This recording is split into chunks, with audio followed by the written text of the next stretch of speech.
Russia Ukraine যুদ্ধের আগুন এবার ইউরোপের ভেতরে ঢুকে পড়ল। একটি মাত্র সিদ্ধান্ত যুদ্ধকে সীমান্তের বাইরে টেনে নিয়ে গেল। ফ্রান্স এখন এই সংঘর্ষের নতুন খেলোয়াড়। সম্প্রতি ইউক্রেনের প্রেসিডেন্ট ভ্লাদিমির জেলেনস্কি প্যারিসে গিয়ে এমন এক সামরিক চুক্তি সই করলেন, যা শুধু একটি অস্ত্র চুক্তি নয়, বরং রাশিয়া ইউক্রেন যুদ্ধকে আরও আন্তর্জাতিক করে তোলার জোরালো ঘোষণা। ফ্রান্স তাদের বহুল আলোচিত ডাসাল্ট রাফাল যুদ্ধবিমানের সর্বোচ্চ ১০০টি পর্যন্ত ইউক্রেনকে সরবরাহের জন্য একটি লেটার অফ ইন্টেন্ট অর্থাৎ ইচ্ছাপত্রে সই করেছে। এটি এখনও পূর্ণাঙ্গ ক্রয় চুক্তি নয়, তবে এর রাজনৈতিক গুরুত্ব বিশাল। ইউরোপের বড় শক্তি ফ্রান্স আনুষ্ঠানিকভাবে ইউক্রেনের আকাশ শক্তি পুনর্গঠনে যোগ দিচ্ছে এবং এই ঘোষণা আসার কয়েক ঘণ্টার মধ্যেই রাশিয়ার প্রতিক্রিয়া ছিল তীব্র ও ক্ষোভপূর্ণ। মস্কো সরাসরি বলেছে, ফ্রান্স এখন এই যুদ্ধের সরাসরি পক্ষ হয়ে গেল। ইউক্রেন যুদ্ধ যত দীর্ঘ হচ্ছে, ততই কিয়েভের আকাশ প্রতিরক্ষা ভেঙে পড়ছে। রাশিয়ার প্রতিদিনের ড্রোন ও ক্ষেপণাস্ত্র হামলায় ইউক্রেন তাদের বিমান প্রতিরক্ষা ও আকাশ যুদ্ধ সক্ষমতায় বড় হুমকির মুখে।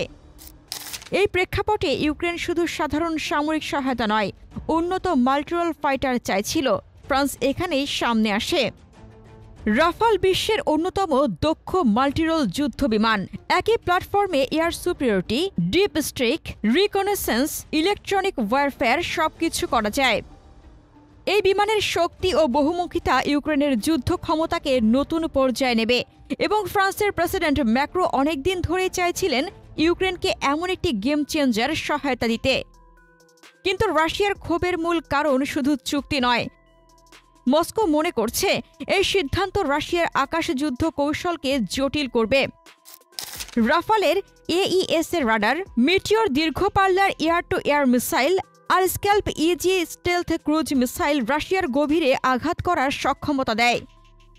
রাশিয়ার দৃষ্টিতে এটি এমন এক অস্ত্র যা ইউক্রেনকে শুধু আত্মরক্ষা নয়, রাশিয়ার সামরিক ঘাঁটি, লজিস্টিক রুট ও ব্যাক অ্যান্ড ইনফ্রাস্ট্রাকচারেও হুমকি তৈরি করতে পারবে। ফলে তারা ঘোষণা দিয়েছে, ফ্রান্স শুধু অস্ত্র দিচ্ছে না, তারা সরাসরি যুদ্ধে জড়িয়ে যাচ্ছে। রুশ সেনাবাহিনী এমনকি হুমকি দিয়েছে, ইউক্রেনের রাফাল আসার আগেই এসব ঘাঁটিকে তারা লক্ষ্যবস্তু করবে। এ পর্যায়ে ইউক্রেনের সামনে আরও একটি বড় চ্যালেঞ্জ আছে। এই বিমানগুলো পরিচালনা করার মতো যথেষ্ট প্রস্তুতি নেই, কারণ যে কোনো আধুনিক মাল্টিরোল ফাইটার চালাতে দীর্ঘমেয়াদী ট্রেনিং প্রয়োজন।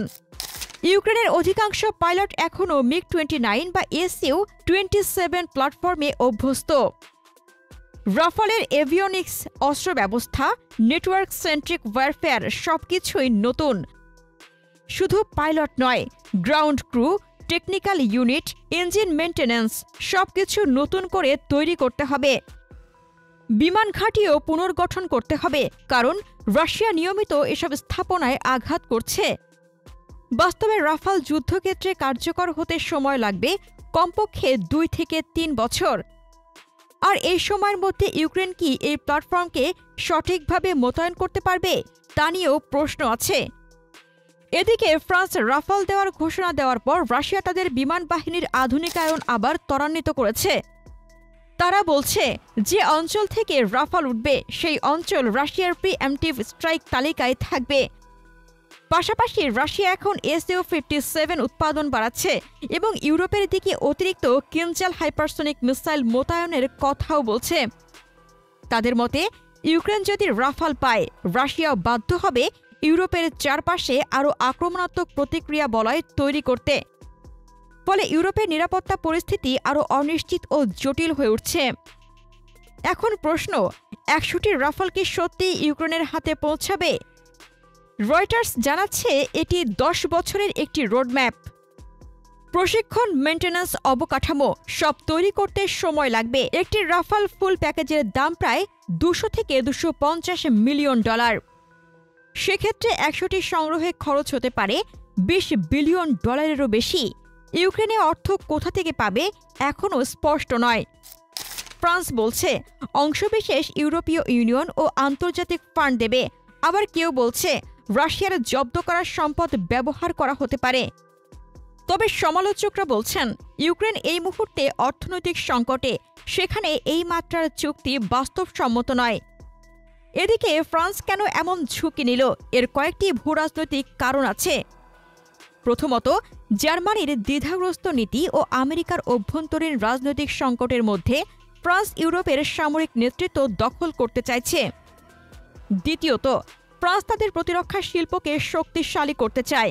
রাফাল অর্ডার মানে ডিজলভড অ্যাভিয়েশনের পরবর্তী 10 বছরের উৎপাদন নিশ্চয়তা। তৃতীয়ত, ফ্রান্স কৌশলগতভাবে ইউরোপে রাশিয়ার প্রভাব ঠেকাতে চায়। ম্যাক্রো দীর্ঘদিন ধরেই বলছেন, ইউরোপকে নিজের প্রতিরক্ষা নিজেই সামলাতে হবে। রাফাল চুক্তি সেই বক্তব্যেরই বাস্তব রূপ। রাশিয়া ফ্রান্স উত্তেজনা এখানেই শেষ নয়। রাশিয়ার রাষ্ট্রীয় মিডিয়া প্রকাশ্যে অভিযোগ করছে ফ্রান্স যুদ্ধকে দীর্ঘায়িত করতে চাইছে। রুশ সামরিক বিশ্লেষকরা বলছেন, যদি ইউক্রেন রাফাল পায়, রাশিয়াও তার জবাবে নতুন স্ট্র্যাটেজিক অস্ত্র ইউরোপে মোতায়েন করতে পারে। কেউ কেউ এমনও বলছে, রাশিয়া হয়তো ক্যালিনিনগ্রাদে আরও উন্নত হাইপারসোনিক অস্ত্র স্থাপন করবে। এর ফলে ইউরোপের সামরিক নিরাপত্তা পরিস্থিতি আরও নাজুক হয়ে উঠতে পারে। এছাড়া ন্যাটো বিষয়টিকে এমনভাবে দেখছে, ফ্রান্সের এই পদক্ষেপ ইউরোপীয় আকাশকে আরও সমন্বিত করবে। কিন্তু সমস্যা হলো, ন্যাটো এই চুক্তির অংশ নয়, এটি এককভাবে ফ্রান্সের সিদ্ধান্ত। তাই রাশিয়া যদি ফ্রান্সকে লক্ষ্যবস্তু করে, ন্যাটো কি স্বয়ংক্রিয়ভাবে যুক্ত হবে? ন্যাটোর অনুচ্ছেদ 5 কি প্রযোজ্য হবে? এসব প্রশ্ন এখন ইউরোপের নিরাপত্তা বিশ্লেষকদের মাথা ব্যথা। আর একটি গুরুত্বপূর্ণ দিক হল ইউক্রেনের অভ্যন্তরীণ দুর্নীতি ও সামরিক লজিস্টিক জটিলতা। ইউক্রেনের সাম্প্রতিক দুর্নীতির কেলেঙ্কারি $100 মিলিয়ন আন্তর্জাতিক দাতাদের আস্থার আঘাত করেছে। সমালোচকরা বলছেন, একটি দেশ নিজের সামরিক তহবিলেই স্বচ্ছতা রাখতে না পারলে সে কিভাবে 100টি রাফাল পরিচালনার মতো জটিল ব্যয়বহুল প্রোগ্রাম চালাবে? ফরাসি দাতারা তাই শর্ত দিচ্ছে, প্রতিটি ধাপে আন্তর্জাতিক অডিট থাকবে। সব মিলিয়ে বিষয়টি শুধু বিমান বিক্রি নয়, এটি ইউরোপ রাশিয়া শক্তির ভারসাম্যকে বদলে দেবে। ফ্রান্স এখন প্রকাশ্যে রাশিয়ার বিরুদ্ধে সবচেয়ে শক্ত অবস্থান নেওয়া দেশগুলোর একটি। মস্কো বলছে, আমরা প্যারিসকে এখন আর নিরপেক্ষ খেলোয়াড় হিসেবে দেখব না। রাশিয়া ইউক্রেন যুদ্ধের পরিসর তাই ইউক্রেনের সীমা ছাড়িয়ে গেছে।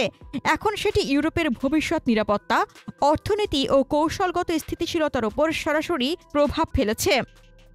ফরাসি রাফাল আসতে সময় লাগলেও এর রাজনৈতিক বার্তার সঙ্গে সঙ্গে কার্যকর হয়েছে। রাশিয়া জানে ইউরোপ এখন আরও সংগঠিতভাবে তাদের বিরুদ্ধে দাঁড়াচ্ছে। অন্যদিকে ইউক্রেন এটি দেখছে যুদ্ধ চালিয়ে যাওয়ার নতুন শক্তি হিসেবে। আর বিশ্ব দেখছে, এই চুক্তি ইউক্রেন যুদ্ধকে শুধু দীর্ঘায়িত নয়, আরও বিস্তৃত সংঘর্ষের দিকে ঠেলে দিতে পারে।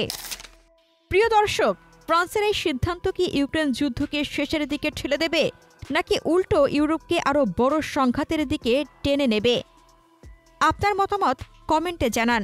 রাশিয়া ইউক্রেন যুদ্ধ নিয়ে আরও জানতে আমাদের চ্যানেলটির ভিডিও ট্যাব থেকে ঘুরে আসুন। এই ভিডিওটি ভালো লাগলে লাইক বাটনে ক্লিক করুন। ভিডিওটি আপনার বন্ধুদের সাথে শেয়ার করে তাদেরকেও ভিডিওটি দেখার সুযোগ করে দিন। ধন্যবাদ।